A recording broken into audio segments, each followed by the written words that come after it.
Olá, meu nome é Jaqueline e esse é o canal Evolução.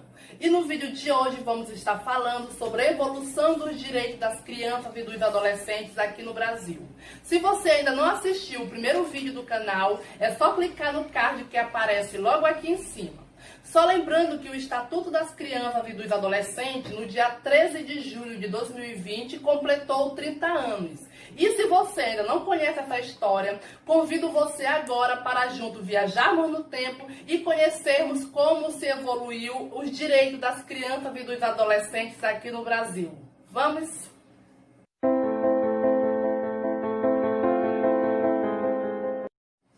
Estudando sobre a trajetória da infância no Brasil, vimos que não foi fácil. Foi marcada por diversas provações e dificuldades. Elas passaram por maus tratos, por mortalidade infantil, por fome, por abandono, e muitas foram escravas do trabalho, entre outras atrocidades. Nós conhecemos a história do Brasil e vimos que oficialmente a história começou em 1500 com o seu descobrimento, mas apenas 30 anos depois começou o seu processo de colonização. Segundo os estudos de Vicente de Paula Faleiro, na sua obra Infância e o Processo Político no Brasil, durante o Brasil colonial, muitas crianças viveram em processo de abandono. Elas eram abandonadas por diversos fatores, tais como a falta de recursos financeiros, os filhos que eram tidos fora do casamento, escravas que tinham um filho com os seus senhores, e entre outros motivos. E então, depois que as crianças nasciam, as mães abandonavam os seus filhos. Momento esse em que aconteciam os casos de bebês que eram jogados em lixeiras, em becos, em portas de outras famílias, em igreja e entre outros motivos. E mediante toda essa situação que era constante naquele período, foi necessário se criar locais específicos para deixar as crianças que eram abandonadas. Os estudos de Faleiros nos mostram que a atenção às crianças tinha caráter religioso. E nesse período destacou-se o papel da Irmandade de Nossa Senhora, que era conhecido popularmente como Santa Casa de Misericórdia, que era uma instituição própria que era voltada para a caridade e tratamento de saúde. A função dessas instituições tornou-se muito importante nos cuidados das crianças que eram abandonadas. E para diminuir as situações de abandono e sofrimento na época do Brasil colônia, e que também se prosseguiu durante o Império, é instalada no Brasil uma instituição de origem medieval que ficou conhecida como a Roda dos Expostos. A primeira roda foi criada em 1726 pela Irmandade da Santa Casa de Misericórdia em Salvador, na Bahia. Mas o que era a Roda dos Expostos? Era um compartilhamento cilíndrico que era instalado na casa e que girava de fora para dentro, onde a criança era colocada ali e pega do outro lado, mantendo assim o anonimato de quem abandonou. A criança é colocada ali para ser abrigada e criada por essas entidades. Posteriormente, uma segunda roda foi estabelecida em Recife. Mesmo após a independência do Brasil, essas rodas continuaram a funcionar. Em 1825, uma outra roda é instalada na Santa Casa de Misericórdia de São Paulo. Também em 1829, essa roda foi aberta no Maranhão, na igreja de São Pantaleão.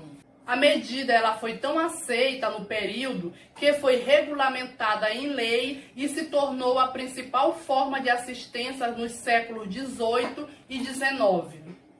Em 11 de outubro de 1890, quase um ano depois da proclamação da República, Marechal Deodoro da Fonseca decretou o primeiro Código Criminal da República.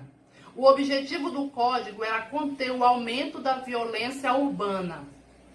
A responsabilidade penal, passa a considerar a teoria do discernimento, ou seja, as crianças e adolescentes entre 9 e 14 anos, eles eram avaliados psicologicamente e penalizados de acordo com o seu discernimento sobre o delito que era cometido. Ou seja, eles eram avaliados para saber se pensavam como adultos ou não.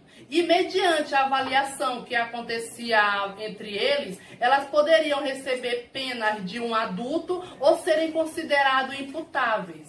Porém, em 5 de janeiro de 1921, essa lei foi extinta, pois se criou uma nova lei que tratou da assistência e proteção de menores abandonados e menores delinquentes, que foi regulamentada em 1923.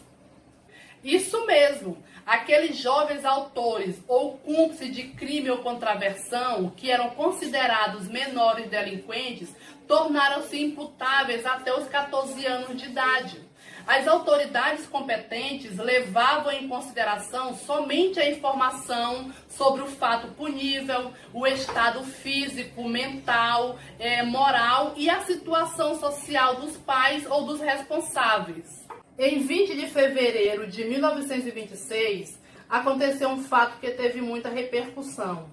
Um menino de 12 anos, que era engraxate, foi preso por jogar tinta em uma pessoa que saiu sem pagar pelo serviço. Ele foi colocado em uma prisão junto com 20 adultos. O menino, que era negro, foi violentado de várias formas e jogado na rua. Ele foi levado para o hospital. Lá ele relatou o que havia acontecido para um jornalista. Esse caso ele ganhou tanta repercussão que mobilizou debates sobre locais específicos para destinar as crianças que fossem cumprir algum tipo de pena. Em 10 de dezembro de 1927, foi criado o primeiro Código de Menores, que estabelecia a imputabilidade antes dos 18 anos. Essa lei de assistência e proteção aos menores ficou conhecida como Código de Menores ou Código Melo Matos, que foi o primeiro juiz de menores do Brasil e da América Latina. Nesse período também foi criado a Escola de Reforma para Delinquentes entre 14 a 17 anos. O destino para eles era o reformatório, onde receberiam educação e aprenderiam uma profissão. Também foi criada a Escola de Preservação para o abandonado. Os menores de 14 anos que não tivessem família seriam mandados para a Escola de Preservação, que era uma versão abrandada do reformatório. Lembra das rodas dos expostos que foi criada durante o Brasil colonial? A lei ela proibiu essa prática. Isso mesmo, a roda dos expostos não pendurou por muito tempo. Por volta do século XIX no Brasil, essas instituições elas começaram a ser fechadas, porque elas começaram a ser consideradas como contrárias aos interesses dos estados. As rodas elas começaram a receber muitas críticas dos médicos higienistas, que viam esse assistencialismo como um dos responsáveis pelas mortes prematuras de muitas crianças que aconteceu naquele período. Com essas instituições fechadas, as crianças passaram a ser vistas como marginais, que estavam largadas à marginalidade e vadiagem nas ruas. Diante desse cenário, era necessária alguma providência, sendo a educação como solução. Desta forma, caberia ao Estado implantar uma política de proteção e assistência à criança. Em 5 de novembro de 1941, no governo do então presidente Getúlio Vargas, instituiu o SAM, que era Serviço de Assistência a Menores. Esse foi o primeiro órgão federal a se responsabilizar pelo controle da assistência aos menores em todo o Brasil. Esse órgão não só atendia aos menores abandonados e desvalidos, encaminhando às instituições oficiais, como também aos menores delinquentes, onde eram internados em colônias correcionais e reformatórios. Porém, em 1º de dezembro de 1964, após o golpe militar, os militares extinguiram o SAM e criaram a FUNABEM, Fundação Nacional do Bem-Estar do Menor, e a PNBEM, que era a Política Nacional do Bem-Estar do Menor. A questão da infância passou a ser tratada como problema de segurança nacional e deu origem a FEBEMs em níveis estaduais. A FUNABEM e a FEBEMs receberam muitas críticas de diferentes setores da sociedade, devido às fugas constantes, à violência interna e à ineficácia na ressocialização dos jovens. Em 10 de outubro de 1979, é promulgada o segundo Código de Menores. Ela traz a doutrina de proteção integral. Porém, o Código permitia ao Estado recolher crianças e jovens em situação irregular e condená-lo ao internato até a maioridade. Em 5 de outubro de 1985, foi votada no Congresso a emenda Criança, que deu origem aos artigos 227 e 228 da Constituição. Nesse dia, mais de 20 mil meninos e meninas fizeram uma ciranda em torno do Congresso. Elas também se fizeram presentes na elaboração da Constituição Federal. Em 1º de março de 1988, as entidades da sociedade civil criaram um Fórum de Defesa das Crianças e dos Adolescentes, o Fórum Nacional de Entidades Não Governamentais de Defesa dos Direitos das Crianças e dos Adolescentes, que é conhecido como Fórum DCA. Foi criado a partir do encontro de vários segmentos organizados de defesa da criança e do adolescente. Teve papel preponderante no progresso de discussão e elaboração da nova Constituição e do ECA. Vale aqui ressaltar que a principal tarefa do Fórum DCA é lutar pela efetivação dos direitos das crianças e dos adolescentes por meio de proposição e monitoramento das políticas públicas. Em 5 de outubro de 1988, o artigo 227 da Constituição tornou-se base para a criação do ECA.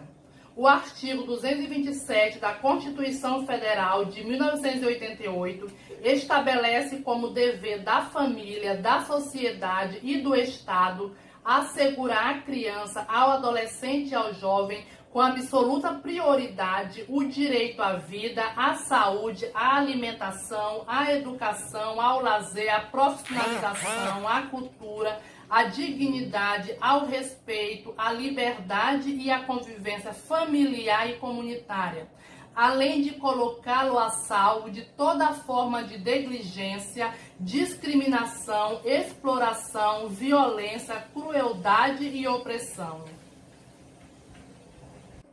Exatamente no dia 13 de julho de 1999, nasce o Estatuto da Criança e do Adolescente, aprovado no Congresso Nacional. O ECA, como ele é conhecido, ele é um marco legal que reúne reivindicações de movimentos sociais que trabalhavam em defesa da ideia de que criança e adolescente também são sujeitos de direito e que merecem acesso à cidadania e à proteção. No dia 2 de setembro de 1990, o Brasil assina a Convenção Internacional sobre os Direitos da Criança e do Adolescente. A Convenção Internacional é um tratado aprovado na ONU em 20 de novembro de 1989. Apesar do Brasil ter se baseado no documento para redigir o ECA, o Estado brasileiro somente ratificou o tratado no Brasil em 1990. Você lembra da FEBEM, que foi instituído durante o governo militar? Pois bem, ela deixou de atender adolescentes carentes no início dos anos de 1990, devido ao advento do Estatuto da Criança e do Adolescente, o ECA.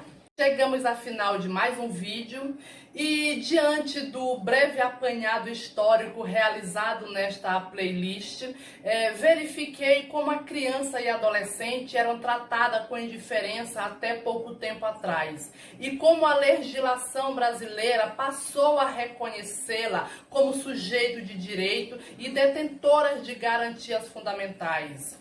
No entanto, não obstante tais conhecimentos jurídicos, que já sejam uma vitória, é preciso colocá-la em prática. Realizar esse resgate histórico de como a infância foi tratada e entendida no Brasil nos faz pensar a importância que todos nós temos enquanto cidadão brasileiro em proteger e em cuidar das crianças e dos adolescentes do nosso Brasil. Tchau e até breve.